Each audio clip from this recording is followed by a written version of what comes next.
السلام عليكم ورحمة الله وبركاته.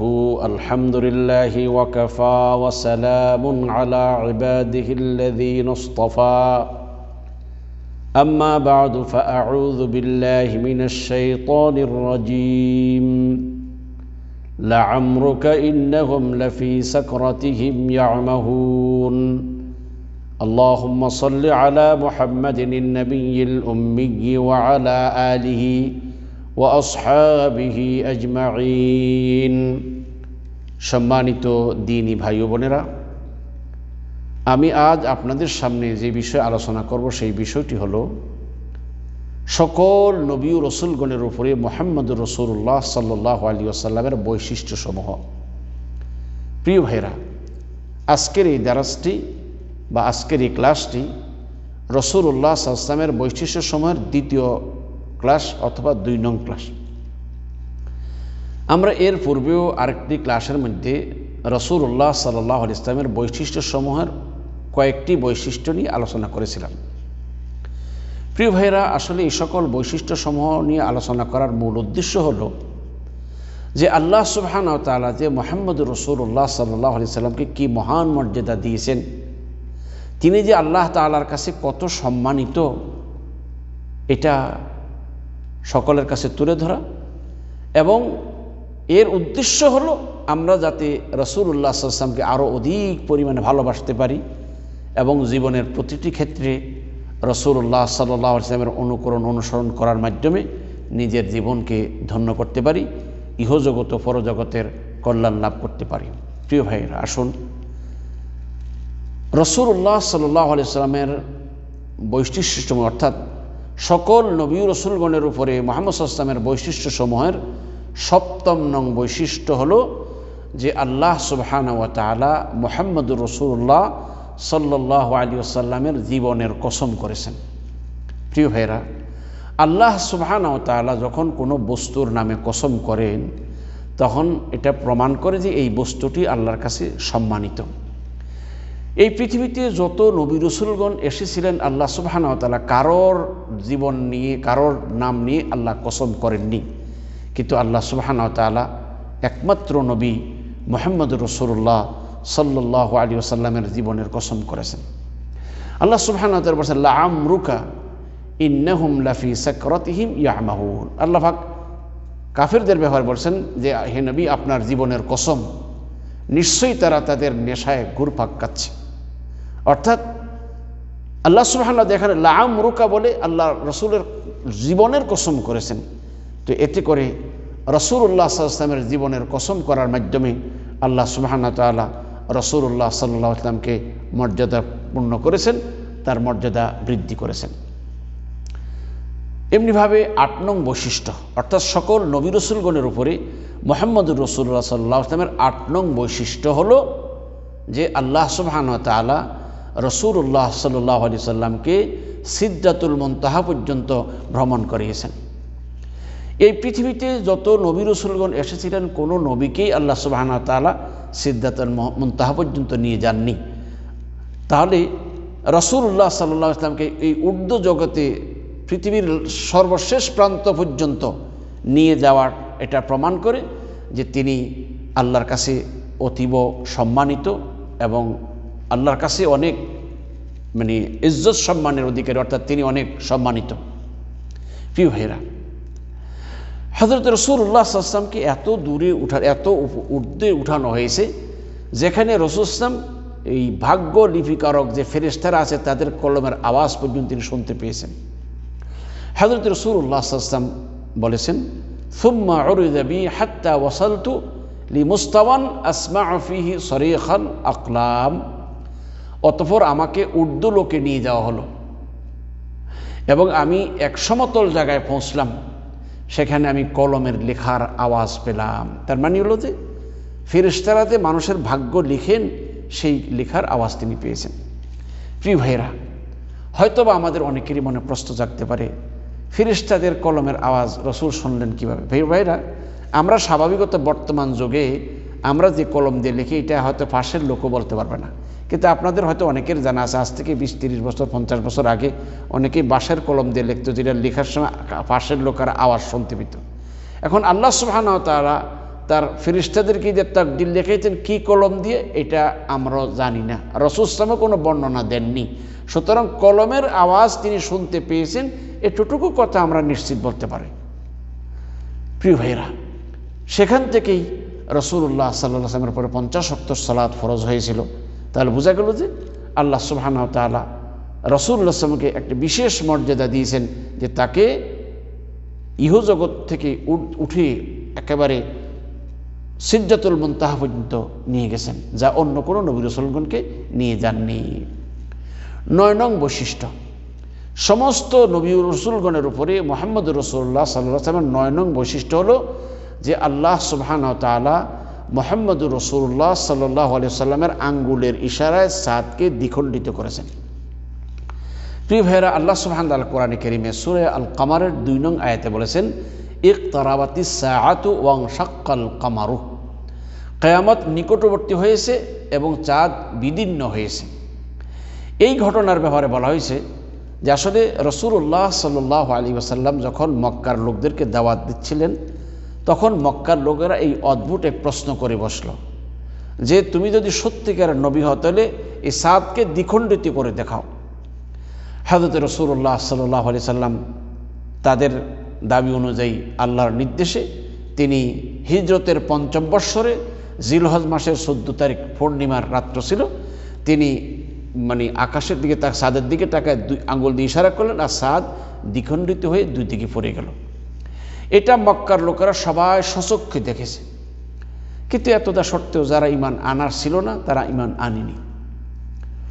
রাসূলুল্লাহ সাল্লাল্লাহু আলাইহি সাল্লামের 10 নং বৈশিষ্ট্য, অর্থাৎ সকল নবী রাসূলগণের উপরে রাসূলুল্লাহ সাল্লাল্লাহু আলাইহি ওয়াসাল্লামের 10 নং বৈশিষ্ট্য হলো যে আল্লাহ সুবহানাহু ওয়া তাআলা রাসূলুল্লাহ সাল্লাল্লাহু আলাইহি ওয়াসাল্লামকে এমন একটি মুআজিজা দিয়েছেন যেটা কিয়ামত পর্যন্ত পৃথিবীতে বাকি থাকবে। প্রিয় ভাইরা, আল্লাহ সুবহানাহু ওয়া তাআলা সকল নবী রাসূলগণকে কিছু না কিছু মুআজিজা দিয়েছিলেন, কিন্তু প্রত্যেক নবীর ইন্তেকালের পরে তাদের মুআজিজা শেষ হয়ে গেছে। আর আল্লাহ সুবহানাহু ওয়া তাআলা রাসূলুল্লাহ সাল্লাল্লাহু আলাইহি ওয়াসাল্লামকে অনেকগুলি মুআজিজা দিয়েছেন। তার একটা অন্যতম মুআজিজা হলো আল কোরআনুল কারীম। আল কোরআনুল কারীম এমন একটি মহাগ্রন্থ, আল্লাহ সুবহানাহু ওয়া তাআলা সারা বিশ্বের সমস্ত মানুষের কাছে চ্যালেঞ্জ করেছে যে তোমরা আমার কোরআনের মতো একটি কোরআন বের করে দেয়, এমনকি একটি ছোট্ট সূরাও যদি পারো এটার মোকাবেলা করো। কিন্তু পৃথিবীর কোনো মানুষ অদ্যাবধি এই কোরআনুল কারীমের মোকাবেলা করার মতো কোনো সাহস এই পৃথিবীতে কেউ করতে পারেনি। আর রাসূলুল্লাহ সাল্লাল্লাহু আলাইহি ওয়াসাল্লাম এই পৃথিবীর থেকে বিদায় নিয়ে চলে গেছেন আর 1450 বছরের কাছাকাছি। এ পর্যন্ত কোনো ব্যক্তি এই কিতাবের মোকাবেলা করতে পারেনি। আর অন্য পূর্বের যত কিতাব ছিল নবীদের ইন্তেকালের পরে তাদের লোকেরা এটাকে বিকৃত করেছে, কিন্তু রাসূলুল্লাহ সাল্লাল্লাহু আলাইহি ওয়াসাল্লাম পৃথিবীর থেকে বিদায় নিয়ে চলে গেছেন 1400 বছরের উপর হয়েছে। অদ্যাবধি এই কোরআনুল কারীম অবিকৃত অবস্থায় সারা পৃথিবীতে রয়েছে, কেউ এর মধ্যে একটি জের জবরেরও পরিবর্তন করতে পারেনি, কেননা এই কিতাবের হেফাজত আল্লাহ নিজ দায়িত্বে নিয়েছেন। আল্লাহ সুবহানাহু ওয়া তাআলা সূরা হিজরের 9 নং আয়াতে আল্লাহ পাক বলেছেন, ইন্না নাহনু নাযালনা যিকরা ওয়া ইন্না লাহু লাহাফিযুন, নিশ্চয়ই আমি কোরআন নাযিল করেছি আর আমি তার হেফাজতকারী। কোরআন আল্লাহ নাযিল করেছেন এবং তিনি নিজেই এর হেফাজতের দায়িত্ব নিয়েছেন, যার কারণে 1400 বছর অতিবাহিত হয়ে যাবার পরেও আজ পর্যন্ত কোরআনুল কারীমের একটি জের জবরের বেশকম কেউ করে টিকতে পারেনি। প্রিয় ভাইরা, 11 নং বৈশিষ্ট্য, সকল নবী রাসূলগণের উপরে রাসূলুল্লাহ সাল্লাল্লাহু আলাইহি ওয়াসাল্লামের 11 নং বৈশিষ্ট্য হলো আল্লাহ সুবহানাহু ওয়া তাআলা রাসূলুল্লাহ সাল্লাল্লাহু আলাইহি ওয়াসাল্লামের পূর্বের পরের সমস্ত ত্রুটিসমূহ ক্ষমা করে দিয়েছেন। আল্লাহ সুবহানাহু ওয়া তাআলা অতীতের সমস্ত নবীগণে মাসুম ছিলেন, তারা কেউ কোনো কবিরা গুনাহ করেনি। এতদা সত্ত্বেও আল্লাহ সুবহানাহু ওয়া তাআলা মুহাম্মদুর রাসূলুল্লাহ সাল্লাল্লাহু আলাইহি ওয়াসাল্লামের আগের পিছের যত ছোটোখাটো ত্রুটি বিচ্ছি ছিল সবগুলা তিনি ক্ষমা করে দিয়েছেন। যেমন আল্লাহ সুবহানাহু ওয়া তাআলা সূরা ফাতহার 1 থেকে 2 নং আয়াতের মধ্যে আল্লাহ কি বলেছেন, ইন্না ফাতাহনা লাকা ফাতহাম মুবিনা লিয়াগফিরা লাকা আল্লাহু মা তাকদ্দামা মিন যামবিকা ওয়া মা তাআখারা ওয়া ইউতিম্মা নি'মাতাহু আলাইকা ওয়া ইয়াহদিয়াকা সিরাতাম মুস্তাকিমা। আল্লাহ সুবহানাহু ওয়া তাআলা ইন্না ফাতাহনা লাকা ফাতহাম মুবিনা, নিশ্চয়ই আমি আপনাকে সুস্পষ্ট বিজয় দিয়েছি। কেন? লিয়াগফির লাকা আল্লাহু মা তাকাদ্দামা মিন যামবিকা ওয়া মা তাআখার, যেন আল্লাহ আপনার পূর্বের ও পরের পাপ ত্রুটিসমূহ ক্ষমা করেন। আর ওয়ায়ুতিম্মা নি'মাতাহু আলাইকা, আর তিনি আপনার উপর তার নিয়ামতসমূহ যেন পূর্ণ করেন। এবং আরেকটা হলো ওয়াইয়াহদিয়াকা সিরাতাম মুস্তাকিমা, আর আপনাকে যেন সরল পথের হিদায়াত বা পথ প্রদর্শন করেন। এখানে আল্লাহ বলছে লিয়াগফির লাকা আল্লাহু মা তাকাদ্দামা মিন যামবিকা ওয়া মা তাআখার, যেন আল্লাহ আপনার পূর্বের ও পরের সকল ত্রুটিসমূহ ক্ষমা করেন। তাহলে এই আয়াতের দ্বারা বলছে আল্লাহ সুবহানাহু ওয়া তাআলা রাসূলুল্লাহ সাল্লাল্লাহু আলাইহি ওয়াসাল্লামের পূর্বের পরের ছোট বড় ছোটোখাটো যত ত্রুটি বিচ্ছিন্ন সবগুলো ক্ষমা করে দিয়েছেন। প্রিয় ভাইরা, এজন্যই কিয়ামতের কঠিন দিনে সমস্ত নবী রাসূলগণ বলবেন ইয়া নাফসি ইয়া নাফসি, একমাত্র মুহাম্মদুর রাসূলুল্লাহ সাল্লাল্লাহু আলাইহি ওয়াসাল্লাম এই কথাটি বলবেন না, বরং তিনি উম্মতের জন্য আল্লাহর কাছে প্রার্থনা করবেন। প্রিয় ভাইরা, কেন রাসূল সাল্লাল্লাহু আলাইহি ওয়াসাল্লাম টেনশন ফ্রি থাকবেন? কেননা আল্লাহ পাক আল্লাহ রাসূলকে পূর্ব থেকেই ঘোষণা করে দিয়েছেন যে আপনার পূর্বের পরে সবগুলো কী হয়ে গেছে, ত্রুটি বিচ্যুতি ক্ষমা করে দেওয়া হয়েছে।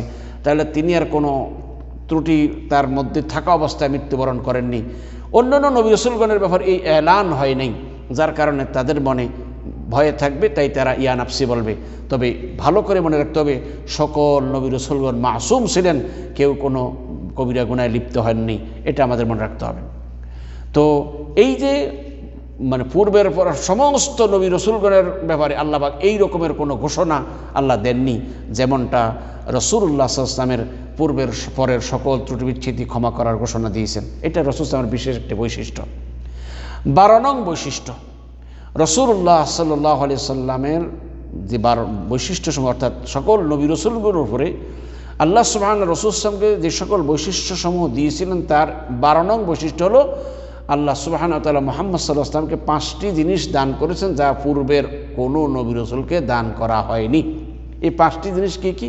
1 নাম্বার, রাসূল সাল্লাল্লাহু আলাইহি ওয়াসাল্লাম বলছে আমাকে এমন প্রভাব দিয়ে সাহায্য করা হয়েছে যা 1 মাসের দূরত্ব থেকেও তা প্রতিফলিত হয়। তার মানে কি, কোনো দুশ্মন 1 মাসের দূরত্ব থেকেও যদি মুহাম্মদ সাল্লাল্লাহু আলাইহি ওয়াসাল্লামের ব্যাপারে কোনো ক্ষতি করার করে, তার মনের ভিতরে একটা ভয় সৃষ্টি হয়, এটা একটা সাহায্য। 2 নম্বর, সমস্ত জমিনকে এই উম্মতের জন্য রাসূল সাল্লাল্লাহু আলাইহি ওয়াসাল্লাম এবং তার উম্মতের জন্য কি পবিত্র এবং সালাত আদায়ের উপযোগী করে দিয়েছেন।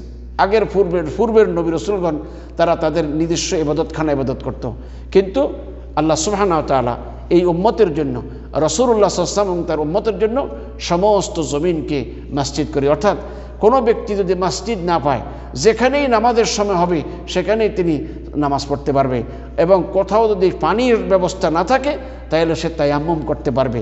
এই বৈশিষ্ট্যগুলো অন্য কোনো নবীর দেওয়া হয়নি।